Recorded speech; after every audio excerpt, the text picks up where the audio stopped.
MSc chemistry aspirant कैसे government jobs के अंदर एंटर कर सकते हैं। इंप्रेशन बहुत अच्छा पड़ेगा आपके इंटरव्यू पर। कुछ जो जॉब अपॉर्चुनिटी मिलती है वो क्लास 1 पोजीशन की मिलती है। Hi everyone, welcome to textbook super coaching platform.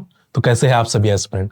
तो बच्चों बहुत सारे एस्पिरेंट का सपना है कि वो पीएसयू पब्लिक सर्विस सेक्टर्स के अंदर एंटर करे, गवर्नमेंट जॉब के अंदर एंटर करे। ठीक है, तो एमएससी केमिस्ट्री एस्पिरेंट कैसे गवर्नमेंट जॉब्स के अंदर एंटर कर सकते हैं, पीएसयूज के अंदर कैसे एंटर कर सकते हैं, थोड़ा उसके बारे में बात करेंगे। उसके अपॉर्चुनिटीज क्या है, क्वालिफिकेशन क्या है, एलिजिबिलिटी क्राइटेरिया क्या है, वो सारी बातें इस सेशन के अंदर हम करने वाले हैं। और मैं उम्मीद करता हूं कि ये सेशन आप सभी एस्पिरेंट के लिए हेल्पफुल होगा और आपको हेल्प करेगा अपने टारगेट को अचीव करने के लिए। तो चलिए सबसे पहले इस चैनल को सब्सक्राइब जरूर कर दीजिएगा, बेल आइकन को जरूर प्रेस करिएगा, क्योंकि इसी टाइप के वीडियोस आपको इस सेशन के ऊपर इस चैनल के ऊपर देखने के लिए मिलने वाले हैं।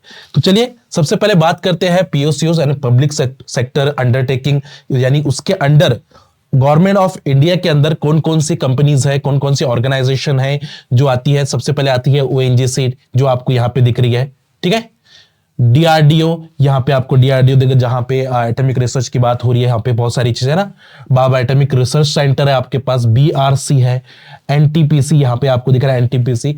तो ये सब आपकी गवर्नमेंट ऑर्गेनाइजेशन है बच्चों, जहां पे आप एमएससी केमिस्ट्री प्लस गेट।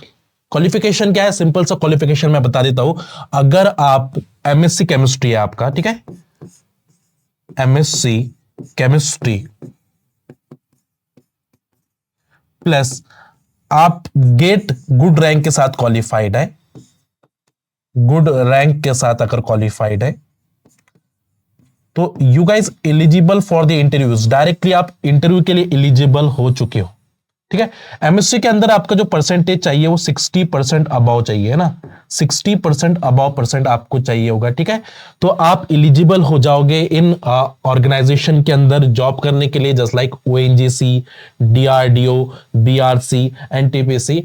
इनके अंदर आप एंटर कर सकते हो, जॉब अपॉर्चुनिटीज पा सकते हो। और सबसे बेहतरीन बात है कि यहां पे आपको जो जॉब अपॉर्चुनिटी मिलती है वो क्लास 1 पोजीशन की मिलती है।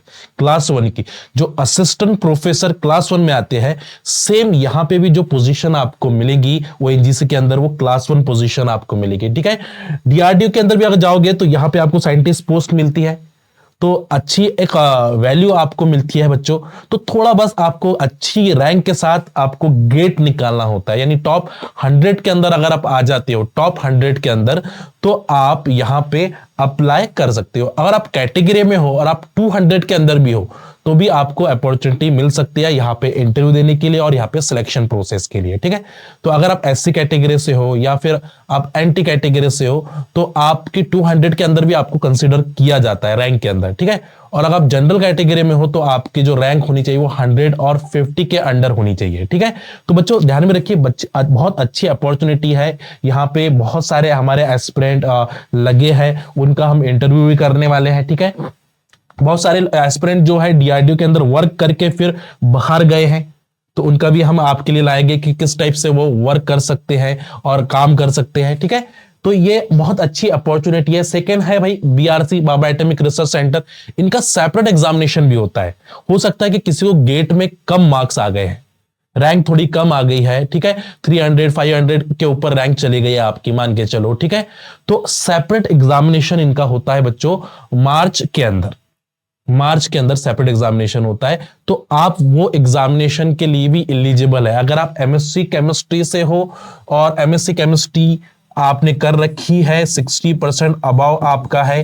ठीक है, एमएससी केमिस्ट्री आपने कर रखी है, 60% अबाव आपका है। ठीक है, और आपके बीएससी के अंदर, आपके बीएससी के अंदर 2 ईयर तक आपका फिजिक्स है, फिजिक्स, या फिर 12th के अंदर आपका मैथ्स है, 12th के अंदर आपका मैथ्स है, तो आप इन एग्जामिनेशन के लिए एलिजिबल हो चुके हैं। Specially for the BRC, specially for the BRC Baba atomic research centre, इनके लिए, इन एग्जाम के लिए आप एलिजिबल हो चुके हो। तो आप इसका फॉर्म भी फिल कर सकते हो और इसका एग्जामिनेशन भी देख सकते हो, और सेपरेट एग्जामिनेशन के बेस पर भी आप यहां पे एंटर कर सकते हो, यहां पे जॉब कर सकते हो। ठीक है, ये बना हुआ दिख रहा है ना आपको, बाबा एटॉमिक रिसर्च सेंटर। तो आ जाइए भाई, अच्छे से एग्जामिनेशन दीजिए, फॉर्म फिल करिए। केमिस्ट्री एस्पिरेंट के लिए बहुत सारी अपॉर्चुनिटीज है, फिर हमें समझने की जरूरत है।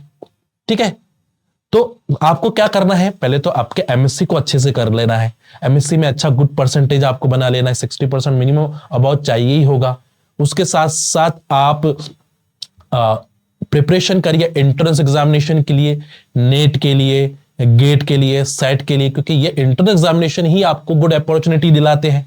ठीक है, तो अगर आपके पास मोर क्वालिफिकेशन होगी तो इंटरव्यू में आपका इंप्रेशन अच्छा रहेगा। मान के चलो आपके गेट रैंक के साथ आपने अपना नेट का भी रैंक बता दिया, सीएसआर नेट का, सेट भी बता दिया, ठीक है, और कोई अदर एग्जामिनेशन आपने क्वालिफाइड करा है वो भी बता दिया, तो एक इंप्रेशन बहुत अच्छा पड़ेगा आपके इंटरव्यू पर, और वो सिलेक्शन के लिए आपको बहुत ज्यादा हेल्प करने वाला है। तो कुछ नहीं करना बच्चों, सही से बस अच्छे से प्रिपेयर करना है, कंसिस्टेंसी के साथ, डेडिकेशन के साथ आप इस चीज को अचीव कर लोगे। अगर आपने इसका सपना देखा है कि आपको एनजीसी में एंटर करना है तो आप एंटर करोगे। सपना देखने की जरूरत है। तो मुझे जरूर बताइएगा कितने एस्पिरेंट ओएनजीसी में जाना चाहते हैं, कमेंट बॉक्स में जरूर पुट करके बताइएगा कि सर मैं ओएनजीसी के अंदर, डीआरडीओ के अंदर एंटर करना चाहता हूं, अब अपने इंडिया का नाम रोशन करना चाहता हूं। ठीक है, तो जरूर आप मुझे कमेंट करके बताइएगा। इस टेलीग्राम के ऊपर जो भी इंफॉर्मेशन मिलती है वहां पे मैं प्रोवाइड कराता हूं। अगर आपको कोई भी एग्जामिनेशन की नोटिफिकेशन है तो ये इस टेलीग्राम के ऊपर आपको वहां पे मैं डायरेक्ट मैसेज डालता हूं कि बच्चों ये फॉर्म फिल कर दीजिए, इसका नोटिफिकेशन आया है। तो आपको ज्वाइन कर लेना नदीम सर टेक्स्टबुक को, जिससे सही टाइम पर आपको अपनी नोटिफिकेशन मिले। और साथ साथ में इस चैनल को भी सब्सक्राइब करके रख देना है, क्योंकि उससे भी आपको टाइम टू टाइम आपको ये वीडियो मिलते रहेंगे, तो आप सही टाइम फॉर्म भी फिल कर पाओगे, है ना। अगर आप अपीयर्ड में हो एमएससी में तो आपको जरूरत है कि आप अच्छे से यानी टाइम टू टाइम आपको चीजें मिलती रहे, या आप कोई अदर इसमें बिजी हो जाते हो तो आप फॉर्म फिल नहीं कर पाते हो। बहुत सारे लोगों ने फॉर्म भी फिल नहीं करते हैं।